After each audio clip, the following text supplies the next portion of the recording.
Kadang-kadang ayat dok sokong Islam. Dah berapa mu dok sokong Islam? Berapa mu dok sokong Islam? Mu dok sokong orang kafir. Mu sokong kafir. Jadi ayat-ayat ni bahaya ni, ayat-ayat keliru. Ayat-ayat pecah belah. Ayat-ayat takfir. Sebenarnya orang sokong kerajaan, sokong Islam lah. Orang sokong pembangkang, sokong Islam juga. Ini bukan bab sokong Islam, sokong kafir ni. Ini sokong kerajaan, sokong parti. Masing-masing parti bawa Islam dan orang Islam. Bak apa pula timbul? Dah bak apa yang mu dok sokong Islam? Akhirat kira mu duduk dengan siapa? Mu nak masuk syurga ke tak? Kalau mu nak masuk syurga, mu kena sokong Islam. Duh, orang lain, awak je sokong Islam. Awak je Islam, awak je sokong Islam, awak je nak Islam. Awak je pejuang Islam. Dah kerajaan buat tu apa?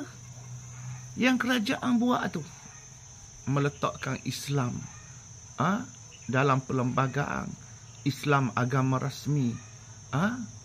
Buat tabung haji, buat jabat agama, buat yatim, buat jakim, buat zakat, buat tahu apa dia, buat bank Islam, buat universiti Islam antarabangsa, buat masjid-masjid ribu-ribu, buat surau ribu, buat sekolah agama ribu, beri bantuan kepada dakwah, kepada mereka yang menyebarkan dakwah melalui jabat-jabat agama, mubaligh, tabligh. Jadi ayat tu ayat takfir tu. Dah berapa mu dok sokong Islam? Siapa dia dok sokong Islam? Hok kata dok sokong Islam tu, hok mu kata tu siapa? Mu ingat orang lain sokong kafir tu, orang lain kafir tu, mu je Islam. Mu nak sabar mu main takbir macam orang nak perang. Kalau pilihan raya kau masa penamaan calon, hok belah lekno selawat. Hok belah lekno selawat UMNO biasa selawat. Hok pa ni takbir. Dak apa takbir dengan selawat sama Islam belaka tu. Tapi cara takbir tu kau nak cabut orang mereh. Seolah-olah hak lawang dia tu musuh Allah, menentang Islam. Kita macam nak perang ni.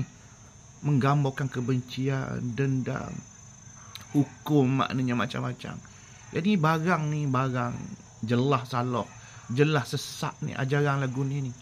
Orang Islam ni, kita nak tahu Islam betul tak betul, bukan pakai serabang. Islam betul tak betul, hak dia bawa, hak dia faham, bukan kira pakai serabang. Kalau fikir pakai serabang, Syiah pakai serabang besar pun. Khawarij pakai serabang, pakai jubah. Kalau kira ibadat, Syiah ibadat juga. Kalau kira orang panggil tok guru ulama, Syiah ulama, Khawarij ulama, Mu'tazilah ulama. Kita nak kira hak ni sebenarnya Islam ahli sunnah wal jamaah. Islam ahli sunnah wal jamaah dak maki orang, dak kata mudak Islam, mu tamu Islam, bak pun mu sokong, mudak sokong Islam. Semua orang sokong Islam. Tiba-tiba dia kata tak sokong Islam. Kini tak sokong parti dia. Seolah-olah parti dia jadi Islam. Seolah-olah parti dia Islam, parti orang lain tak Islam. Seolah dia Islam, orang lain tak Islam. Begitu juga dia kata lagi Islam tak menang. Islam tak menang tu dia kira parti dia. Parti dia. Ini pahaman yang salah, sesat, pecah belah. Pahaman ni kita kena baiki. Pahaman ni kerajaan kena baiki. Mufti-mufti kena baiki. Orang yang tahu dia ulama, dia ustaz, tolong baiki cerita ni. Kerajaan hak salah kita baiki. Pembangkang hak salah kita baiki. Orang berpahaman Syiah kita kena baiki. Khawarij kita kena baiki. Mu'tazilah kena baiki. Orang yang buat salah kita pakai baiki. Tapi baiki tu islah dia panggil. Dakwah dia panggil. Dengan cara yang baik. Bukan cara gelo, cara label, cara hukum, cara kata huduh. Tak boleh, tak selesai masalah. Doktor-doktor kita tengok dia berobat orang comel, cakap comel, cara cocok comel. Cara dia rawat tu comel. Doktor kapung pun begitu juga. Atibat kapung, tok bomo kapung. Dia tak cakap lebih kurang. Kalau cakap lebih kurang, tak mari dah klinik dia. Tak mari dah rumah dia. Bawa Islam ni, bawa Islam. Jangan bawa pecah belah, jangan bawa sesat mana. Kalau kita kata kita bawa Islam, comellah Islam tu. Kalau kita kata kita ahli sunnah jemaah, comellah ahli sunnah. Ahli sunnah bukan gitu. Islam bukan cara maki, cara benci, cara hasut, cara menganggap orang lain tak sokong Islam.